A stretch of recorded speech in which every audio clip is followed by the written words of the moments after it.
আসসালামু আলাইকুম ওয়া রাহমাতুল্লাহি ওয়া বারাকাতুহু নাহমাদুহু ওয়া নুসাল্লি আলা রাসূলিহিল কারীম আম্মা বাদ দিন টিভি কর্তৃক আয়োজিত আল খলিল হিফজুল কোরআন প্রতিযোগিতার দ্বিতীয় রাউন্ডের দ্বিতীয় দিনে আপনাদের সকলকে আমন্ত্রণ জানাচ্ছি আমি শাহ মোহাম্মদ মিসবাহ। প্রিয় দর্শক বন্ধুরা, আজকে আমাদের এই পর্বে তিনজন প্রতিযোগী বন্ধু তাদের প্রতিযোগিতার কার্যক্রম পরিচালনা করবে। তাদের প্রতিযোগিতার বিচার কার্য সম্পাদন করার জন্য রয়েছেন দুজন বিজ্ঞ বিচারক মণ্ডলী, রয়েছেন আজকে প্রতিযোগীদের তেলাওয়াতের মূল্যায়ন করার জন্য দুজন সম্মানিত অতিথি। প্রথমেই আমরা তাদের সাথে পরিচয় করিয়ে দিচ্ছি। সম্মানিত বিচারকের আসন অলঙ্কৃত করেছেন হাফিজ আবদুল্লাহ আল মামুন, শিক্ষক বরুণা মাদ্রাসা। আসসালামু আলাইকুম ওয়া রাহমাতুল্লাহি ওয়া বারাকাতুহু। সম্মানিত বিচারক হিসেবে রয়েছেন হাফিজ মাওলানা মাসরুর আহমদ, শিক্ষক বরুণা মাদ্রাসা। আসসালামু আলাইকুম ওয়া রাহমাতুল্লাহি ওয়া বারাকাতুহু। সম্মানিত অতিথির আসন অলঙ্কৃত করেছেন বরুণা মাদ্রাসার সিনিয়র শিক্ষক হজরত মাওলানা রুকনউদ্দিন মাআরিফি। আসসালামু আলাইকুম ওয়া রাহমাতুল্লাহি ওয়া বারাকাতুহু। অতিথির আসন অলঙ্কৃত করেছেন হাফিজ মাওলানা মুফাসসির আহমদ, শিক্ষক হিফজ বিভাগ বরুণা মাদ্রাসা। আসসালামু আলাইকুম ওয়া রাহমাতুল্লাহি ওয়া বারাকাতুহু। প্রিয় দর্শক বন্ধুরা, আমরা সম্মানিত বিচারক মণ্ডলী এবং অতিথিদের সাথে পরিচয় করিয়ে দিলাম। এবারেই প্রতিযোগিতার পালা। প্রথমেই মঞ্চে ডেকে নিচ্ছি মৌলভীবাজারের প্রতিযোগী বন্ধু আবু হানিফা। আসছে আবু হানিফা।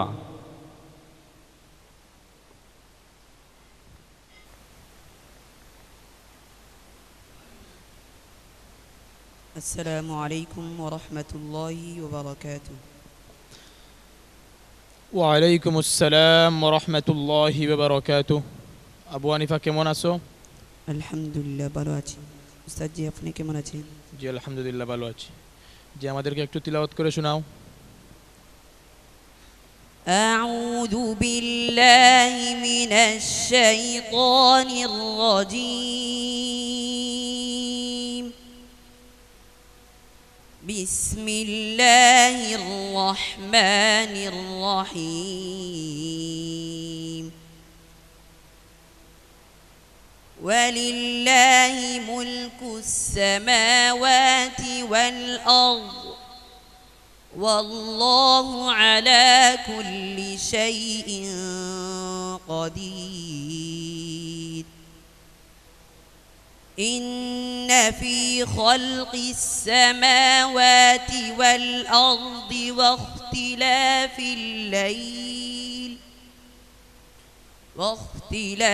الليل والنهار لآيات لأولي الألباب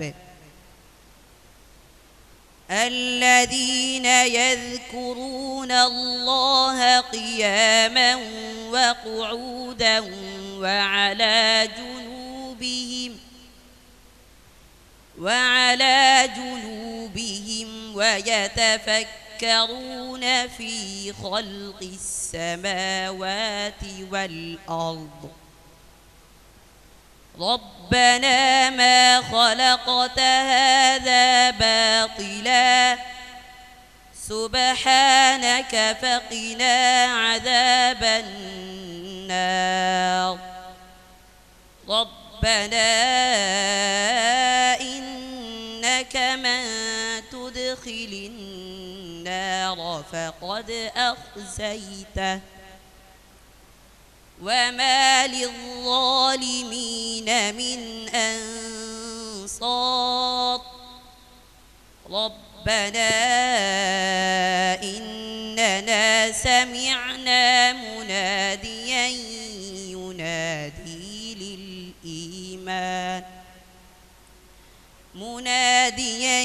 ينادي للإيمان أن آمنوا بربكم فآمنا ربنا فاغفر لنا ذنوبنا وكفر عنا سيئاتنا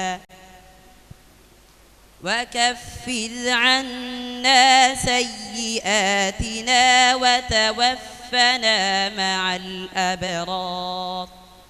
حسبك. أعوذ بالله من الشيطان الرجيم. بسم الله الرحمن الرحيم. وإذا قيل لهم تعالوا يستغفر لكم رسول الله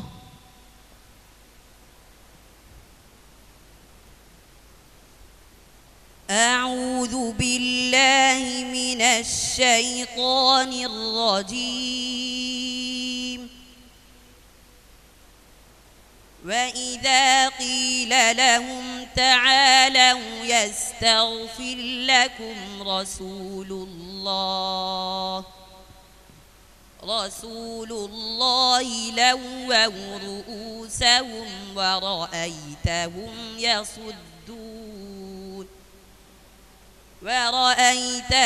يصدون وهم مستكبرون.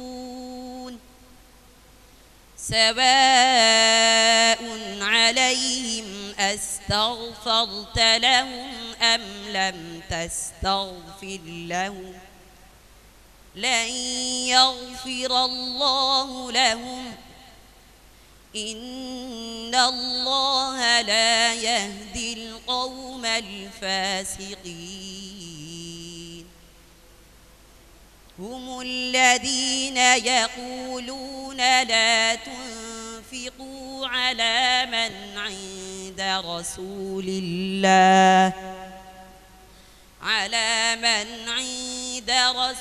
الله حتى ينفضوا ولله خزائن السماوات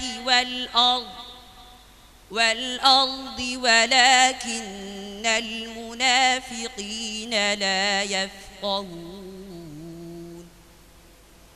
يقولون لئن رجعنا إلى المدينة ليخرجن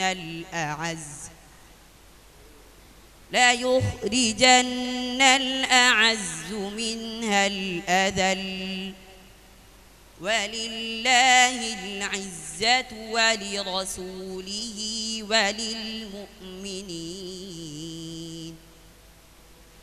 وللمؤمنين ولكن المنافقين لا يعلمون. يا أيها الذين آمنوا لا تلهكم أموالكم ولا أولادكم عن ذكر الله ومن يفعل ذلك فأولئك هم الخاسرون. وأنفقوا مما رزقناكم من قبل أن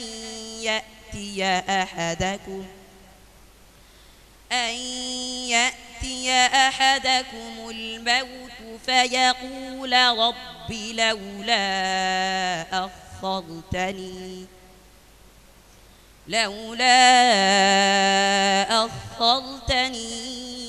إلى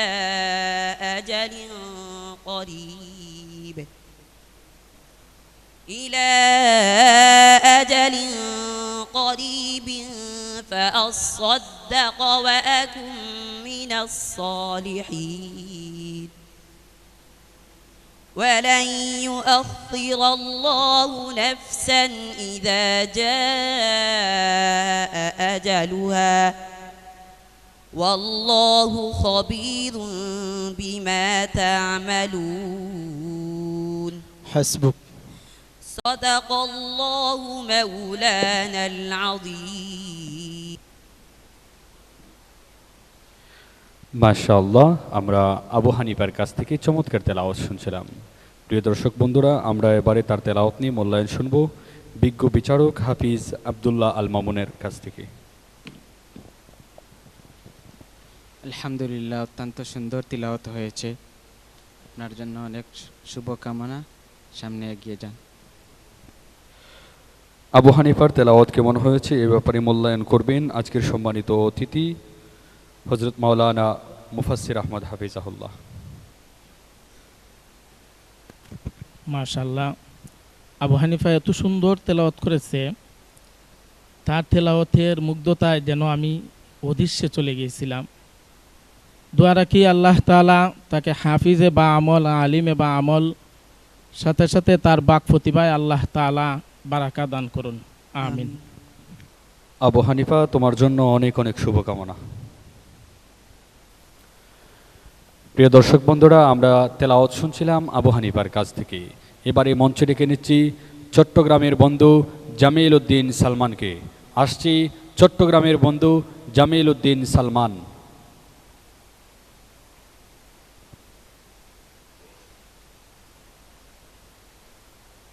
السلام عليكم ورحمة الله وبركاته. ওয়ালাইকুম আসসালাম ওয়া রাহমাতুল্লাহি ওয়া বারাকাতুহু। জামিলউদ্দিন সালমান, কেমন আছো? আলহামদুলিল্লাহ, ভালো আছি। আপনি কেমন আছেন? আলহামদুলিল্লাহ। আমাদেরকে তোমার সুললিত কণ্ঠে একটু তিলাওয়াত করে শোনাও। أعوذ بالله من الشيطان الرجيم. بسم الله الرحمن الرحيم.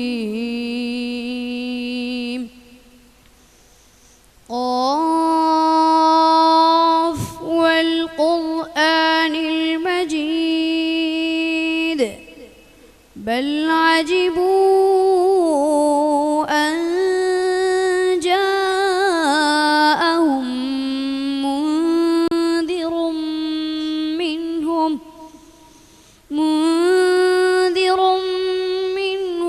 فقال الكافرون هذا شيء عجيب أإذا متنا وكنا ترابا ذلك رجع بعيد قد علمنا ما تنقص الأرض منهم وعندنا كتاب حفيظ بل كذبوا بالحق لما جاءهم فهم في أمر مريج أفلم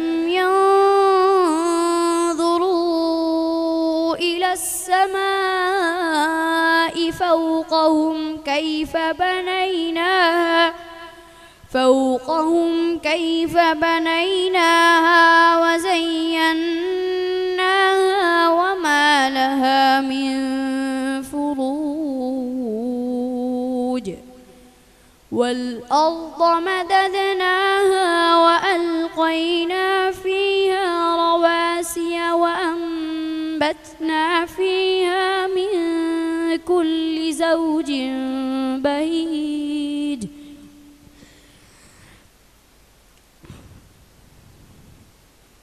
حسبك. أعوذ بالله من الشيطان الرجيم. بسم الله الرحمن الرحيم. وجاءت سيارة فأرسلوا واردهم فأدلى دلوه. أعوذ بالله من الشيطان الرجيم. بسم الله الرحمن الرحيم. وجاءت سيارة فأرسلوا واردهم فأدلى دلوه قال يا بشرى هذا غلام وأسروه بضاعة والله عليم بما يعملون وشروه بثمن بخس دراهم معدودة وكانوا فيه من الزاهدين وقال الذي اشتراه من مصر لامرأته أكرمي مثواه عسى أن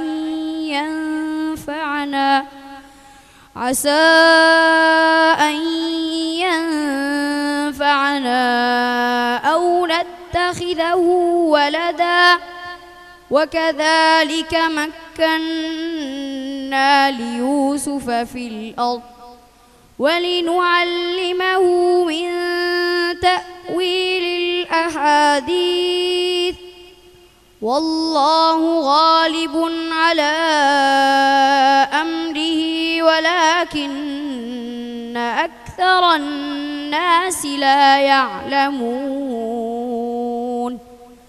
ولما بلغ أشده آتيناه حكما وعلما وكذلك نجزي المحسنين وراودته التي هو في بيتها عن نفسه وغلقت الأبواب وقالت هيت لك قال معاذ الله إنه ربي أحسن مثواي إنه لا يفلح الظالمون صدق الله العظيم صدق الله العظيم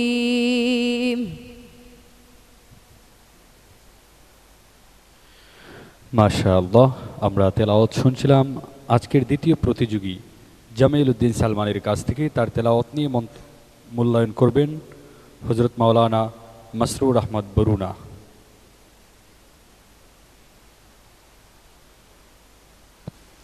জামিল উদ্দিন, তোমার মাদ্রাসার নাম কি? আল খলিল হিফজুল কুরআন মাদ্রাসা। উস্তাদের নাম কি? হাফিজ মাওলানা মনির হোসেন। তোমার জন্য অনেক অনেক শুভকামনা, তোমার উস্তাদের জন্য শুভকামনা, তোমার আব্বা আম্মার প্রতি অনেক অনেক দোয়া রইল। অনেক দূর তুমি সামনে এগিয়ে যাও। জামিল উদ্দিন সালমানের তেলাওয়াত নিয়ে মূল্যায়ন করবেন আজকের সম্মানিত অতিথি হযরত মাওলানা রুকন উদ্দিন সাহেব, সিনিয়র শিক্ষক, বরুণা মাদ্রাসা। আলহামদুলিল্লাহ, অত্যন্ত মনোমুগ্ধকর তেলাওয়াত আমরা শুনছিলাম জামিল উদ্দিন সালমানের কাছ থেকে।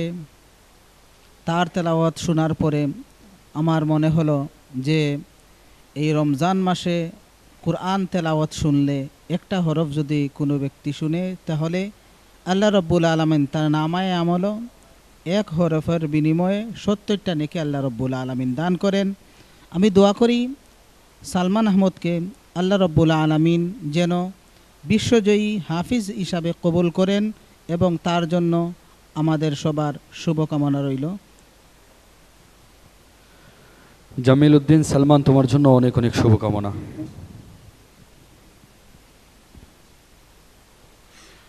প্রিয় দর্শক বন্ধুরা, এবারে মঞ্চে ডেকে নিচ্ছি আজকের এ পর্বের সর্বশেষ প্রতিযোগী হিসেবে আসছে হবিগঞ্জের বন্ধু মোহাম্মদ আলী। আসছে হবিগঞ্জের বন্ধু মোহাম্মদ আলী।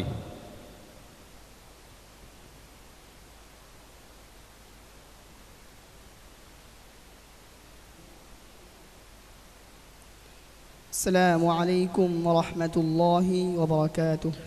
ওয়ালাইকুম আসসালাম ওরহমতুল্লাহি ওয়া বারাকাতুহু। মোহাম্মদ আলী, কেমন আছো? আলহামদুলিল্লাহ, আপনি কেমন আছেন?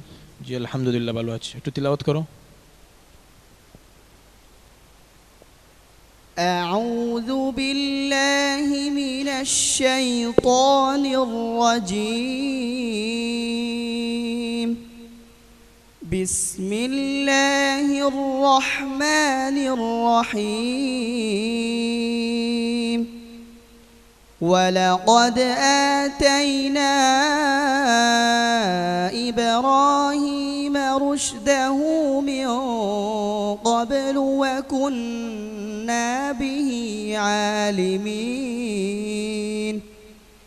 إذ قال لأبيه وقومه ما هذه التماثيل التي أنتم لها عاكفون قالوا وجدنا آباءنا لها عابدين قال لقد كنتم أنتم وآباؤكم في ضلال مبين قال لقد كنتم أنتم وآباؤكم في ضلال مبين قالوا أجئتنا بالحق أم أنت من اللاعبين قال بل ربكم رب السماوات والأرض الذي فطرهن وأنا على ذلكم من الشاهدين وتالله لأكيدن أصنامكم بعد أن تولوا مدبرين حسبك. أعوذ بالله من الشيطان الرجيم. ولا يصدنك عن آيات الله بعد إذ أنزلت إليك. أعوذ بالله من الشيطان الرجيم. ولا يصدنك عن آيات الله بعد إذ أنزلت إليك وادع إلى ربك ولا تكونن من المشركين ولا تدع مع الله إلها آخر لا إله إلا هو كل شيء هالك إلا وجهه له الحكم وإليه ترجعون. بسم الله الرحمن الرحيم. ألف لام ميم. أحسب الناس أن يتركوا أن يقولوا آمنا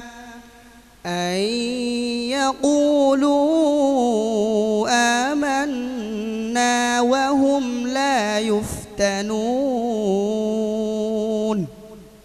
ولقد فتنا الذين من قبلهم فليعلمن الله الذين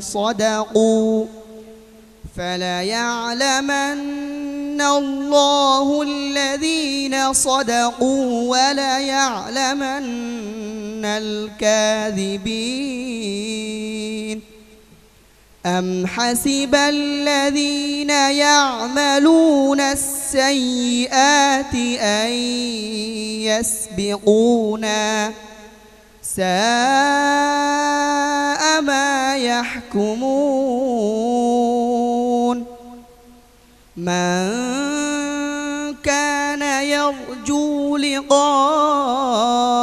الله فإن أجل الله لآت وهو السميع العليم.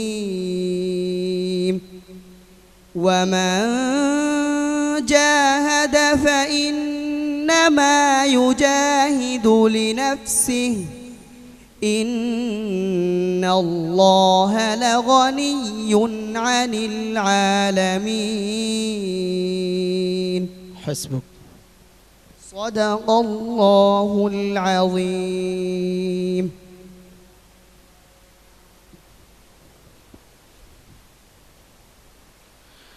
মাশাআল্লাহ, আমরা অত্যন্ত চমৎকার তেলাওয়াত শুনছিলাম আজকের সর্বশেষ প্রতিযোগী বন্ধু মোহাম্মদ আলীর কাছ থেকে। তার তেলাওয়াত নিয়ে আমরা এবারে মূল্যায়ন শুনব। মূল্যায়ন করবেন আজকের সম্মানিত বিচারক হাফিজ মাওলানা আব্দুল্লাহ আল মামুন। আলহামদুলিল্লাহ, আমরা অত্যন্ত চমৎকার তিলাওয়াত শুনছিলাম। আমরা আশা করব আপনি আমাদের সাথে ফাইনাল পর্ব পর্যন্ত থাকবেন। আপনার জন্য অনেক দোয়া থাকলো। আমরা মোহাম্মদ আলীর তেলাওয়াত নিয়ে এবারে মূল্যায়ন শুনব আজকের সম্মানিত অতিথি হাফিজ মাওলানা মুফাসসির আহমদ হাফিজাহুল্লাহর কাছ থেকে। আলহামদুলিল্লাহ, আল্লাহ তাআলার অসংখ্য লাখো কোটি শুকরিয়া যে আল্লাহ তাআলা রমজানের আজকের এই 10 নম্বর দিনে তথা রহমতের শেষ দিনে মহান আল্লাহ তাআলার মহাগ্রন্থ আল কোরআন থেকে এই ছোট্ট ছোট্ট বাচ্চাদের সুললিত কণ্ঠে আমাদেরকে কোরআনে কারিমের তেলাওয়াত শোনার তৌফিক দিয়েছেন। আল্লাহ তাআলার অসংখ্য শুকরিয়া আদায় করি আমরা। বাচ্চাগুলা যখন তেলাওয়াত করে মনে হয় যেন আমাদের অন্তরের অন্তঃস্থলে গিয়ে তাদের তেলাওয়াতের আওয়াজ গিয়ে গেতে যাচ্ছে। মনে কুটায় তাদের এই তেলাওয়াতের আওয়াজ গিয়ে পৌঁছে যায়। আল্লাহ তাআলা এই বাচ্চাদেরকে কবুল করুন, আমিন। সম্মানিত অতিথি মাওলানা রুকনউদ্দিন মাআরিফি হাফিজাহুল্লাহর কাছ থেকে আমরা ছোট্ট করে জানতে চাচ্ছি, দিন টিভির এই আয়োজন আপনার কাছে কেমন লাগছে? আলহামদুলিল্লাহ, এই দিন টিভির আয়োজনটা অত্যন্ত ভালো লাগতেছে এবং আমার মনে হচ্ছে যে আমি সারা দিন রাত এই জায়গায় বসা থাকি।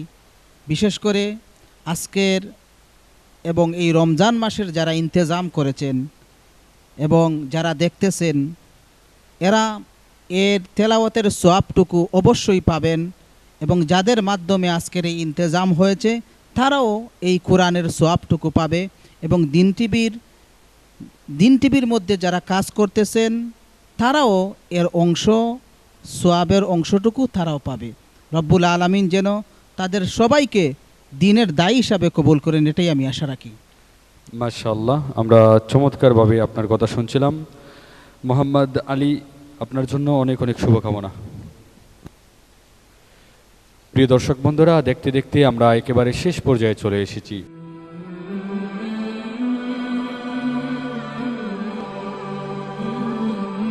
প্রিয় দর্শক শ্রোতা, এপারে আমরা ফলাফল শীট আমাদের হাতে এসেছে। আমরা ফলাফল ঘোষণার পূর্বে 3 জন প্রতিযোগী বন্ধুকে মঞ্চে আমন্ত্রণ করছি। আসছি আবু হানিফা, জামিল উদ্দিন সালমান ও মোহাম্মদ আলী।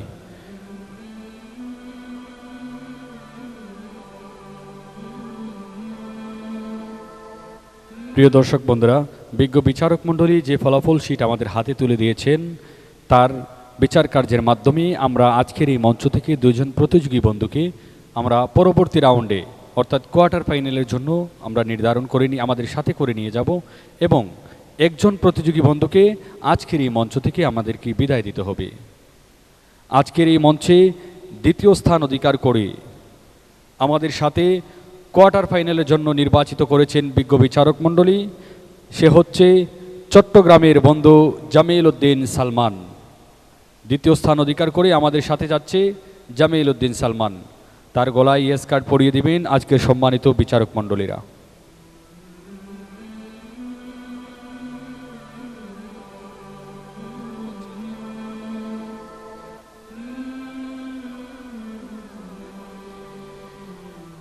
এবং আজকের এই পর্বে যে প্রতিযোগী বন্ধু সর্বোচ্চ নাম্বার পেয়ে পরবর্তী রাউন্ডে চলে যাচ্ছে সে হচ্ছে হবিগঞ্জের প্রতিযোগী বন্ধু মোহাম্মদ আলী।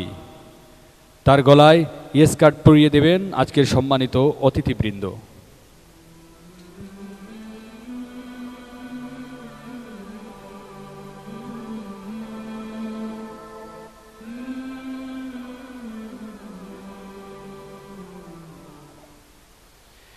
এবং আজকের এই মঞ্চ থেকে আমাদেরকে বিদায় দিতে হচ্ছে মৌলভীবাজারের প্রতিযোগী বন্ধু আবু হানিফাকে। প্রিয় দর্শক শ্রোতা, মাহে রমাদান সংযমের মাস। এই মাসে আমরা যত বেশি নবী করিম সাল্লাল্লাহু আলাইহি ওয়াসাল্লামের শানে দুরূদ পাঠ করব, যত বেশি কোরআনুল কারীম তেলাওয়াত করব, আমাদের ঈমান তত বেশি পাকাপোক্ত হবে। তাই আমরা মহান রব্বুল আলামিনের কাছে ফরিয়াদ করি, আল্লাহ তাআলা যেন আমাদেরকে এই রমজানটা আল্লাহ তাআলার রাজি খুশি করার অর্থে আমরা ব্যয় করি, সেই মহান সুযোগটা যেন মহান রব্বুল আলামিন আমাদেরকে দান করেন। প্রিয় দর্শক বন্ধুরা, দেখতে দেখতে আমরা একেবারে শেষ পর্যায়ে চলে এসেছি। আজকের মতো এখানেই বিদায় নিচ্ছি। দেখা হবে আগামীকাল ঠিক একই মুহূর্তে আপনাদের প্রিয় টিভি চ্যানেল দিন টিভির পর্দায় আপনাদের প্রিয় অনুষ্ঠান আল খলিল হিফজুল কোরআন প্রতিযোগিতা 2025-এর সিজন 2-তে। ভালো থাকবেন, সুস্থ থাকবেন। আল্লাহ হাফেজ।